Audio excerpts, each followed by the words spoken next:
નમસ્કાર, આપ જોઈ રહ્યા છો નેશન પ્લસ ન્યૂઝ. હું છું આપની સાથે હેતલ ભગત. વડોદરામાં અક્ષય તૃતીયા નિમિત્તે સોના ચાંદીની ખરીદી માટે વિવિધ શોરૂમમાં ગ્રાહકોનો ધસારો જોવા મળી રહ્યો છે. આજે અક્ષય તૃતીયાએ વડોદરામાં સોના ચાંદીની ખરીદી માટે વિવિધ શોરૂમમાં ધસારો રહ્યો હતો. વડોદરાના વિવિધ સોના ચાંદીની દુકાનોમાં અક્ષય તૃતીયાનું શુભ મુહૂર્ત હોવાને કારણે લોકો દ્વારા સોના ચાંદીની ખરીદી કરવામાં આવી રહી હતી. અક્ષય તૃતીયાના દિવસની ધાર્મિક માન્યતા અનુસાર વર્ષનો સૌથી શુભ દિવસ માનવામાં આવે છે.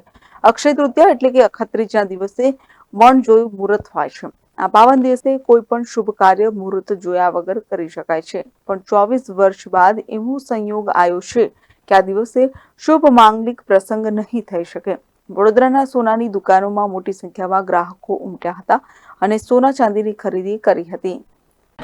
સૌથી પહેલાં તો અમારા તમામ ગ્રાહક મિત્રોને સ્વાતિ ગંડેવીકર અને ગંડેવીકર પરિવાર તરફથી, સારા ગંડેવીકર પરિવાર તરફથી ખૂબ ખૂબ શુભેચ્છાઓ છે અક્ષય તૃતીયાના દિવસે. અને સોનાની ખરીદીનું આપણે કહીએ તો આજનો જે દિવસ છે એ દિવસે ખરીદેલું સોનું, ચાંદી અથવા તો કોઈ પણ પ્રોપર્ટી હોય એનો ધાન્યનો કોઈ દિવસ ક્ષય થતો નથી એવો આ મુહૂર્ત છે.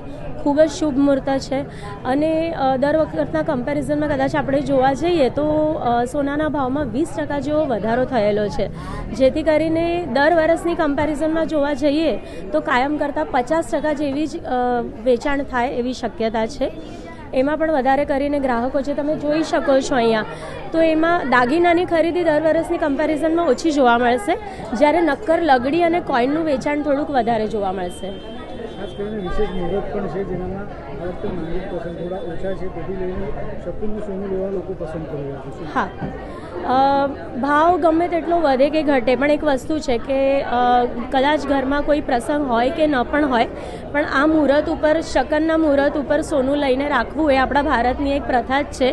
અને અક્ષય મુહૂર્ત પર લેવાયેલું આ સોનું એટલે બહુ શુભ ગણાય છે. એટલે લોકો આ દિવસે દાગીનો ન લેવાય તો પણ નાનામાં નાની ખરીદી, લગડી કે કોઈન 1 ગ્રામનો તો 1 ગ્રામનો પણ લેતા જ હોય છે.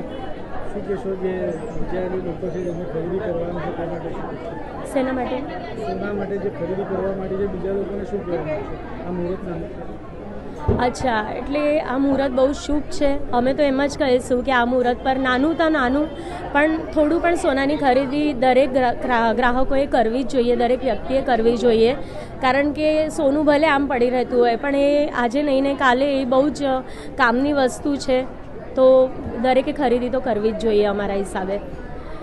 કારણ કે અને બીજો બેનિફિટ એવો છે કે આ ભાવ જે રીતે ધરખમ વધી રહ્યો છે, તો જે કસ્ટમરે પહેલાં ઓછા ભાવમાં પણ ખરીદી કરી હશે તો એમને આજે એનો બેનિફિટ મળી રહ્યો છે. જેમણે 40માં લીધું હશે તો આજે તમે જોઈ શકો છો કે ભાવ આટલો 76-77ની આસપાસ પહોંચી રહ્યો છે, તો એમને તો દેખીતો ફાયદો જ છે. એટલે નુકસાન તો કોઈ સંજોગોમાં નથી જતું. કેમેરામેન નવનીત પરમારની સાથે સત્યમ નેવાશકર, નેશન પ્લસ ન્યૂઝ, વડોદરા. સમાચારોના સતત અપડેટ માટે નેશન પ્લસ ન્યૂઝના યુટ્યુબ ચેનલને સબસ્ક્રાઇબ કરો, બેલ આઇકન દબાવો અને ફોલો કરો ઇન્સ્ટાગ્રામ, ફેસબુક અને ટ્વિટર પર.